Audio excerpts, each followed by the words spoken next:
1333. Start with the word Mersey. You can give us a call on 0151 709 9333. Let's talk about this voting age issue then. It's a kite being flown, as they say, to use the management speak, that 16-year-olds should be given the vote. The government is wondering whether to let teens decide whether Scotland should become independent in 2014, to lower the age to 16, and then maybe that would open the door to general elections. We can speak to Liverpool councillor Jake Morrison, who became a councillor at the age of just 18, but wasn't old enough to vote in the last general election. Joins me on the line now. Hi there, Jake Morrison.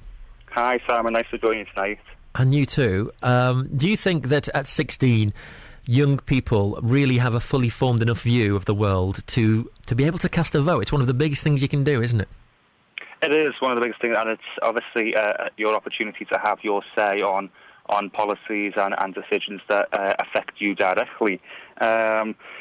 At 16, I left school, which is a big enough decision in itself to make. So I think voting is probably less of a decision than whether you change the rest of your life. And I went off to have a full-time job in the NHS, and I could see what the impact the government was having there. And for those 2 years, I was not able to have my opportunity to speak up. I was a union rep. I was representing people having a say for employees, but I never had my opportunity to hold the council or the government to account via my vote. Now, some may say I'm abnormal. You know, you don't get many 18-year-old councillors, and you don't get many young people engaged in politics as such. But you look at on to 16 and 17-year-olds who have got part-time jobs, who are paying tax and national insurance.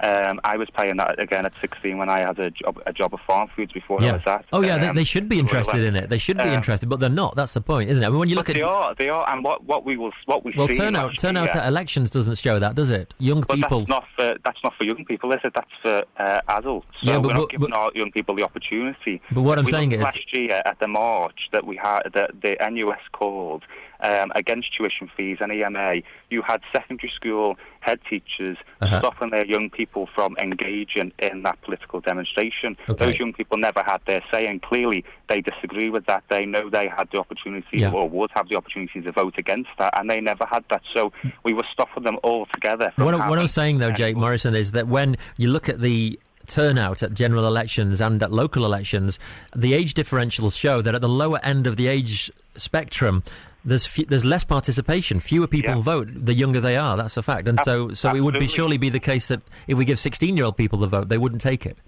Well, I don't think the answer just for that, though, is whether is the voter turnout at the moment. If we look at my election, the street I'm sitting in now, because I've just come from my advice surgery, I remember an 18-year-old lad who had only just turned 18. He'd come out to vote for me. He wasn't going to vote, but I just knocked on his door.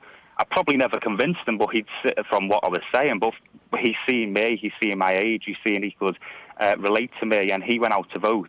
Now, I wouldn't support vote at 16 without political and citizenship education. Now, to be fair, I know we say we've already got it, and citizenship classes are compulsory at the moment, but I had very minimal citizenship classes when I was at secondary school, which was only 2 or 3 years ago. Yeah. So we need to properly educate our young people. Yeah, it should be on the curriculum, shouldn't it? And have their voice, absolutely. Should be on the national curriculum. I agree with you on that. Okay, Jake Morrison, thanks for talking tonight. Appreciate your time. Thanks, Simon. Bye. Jake Morrison, one of our youngest councillors. In fact, I think he was the youngest in the country when he was elected as councillor for Wavertree.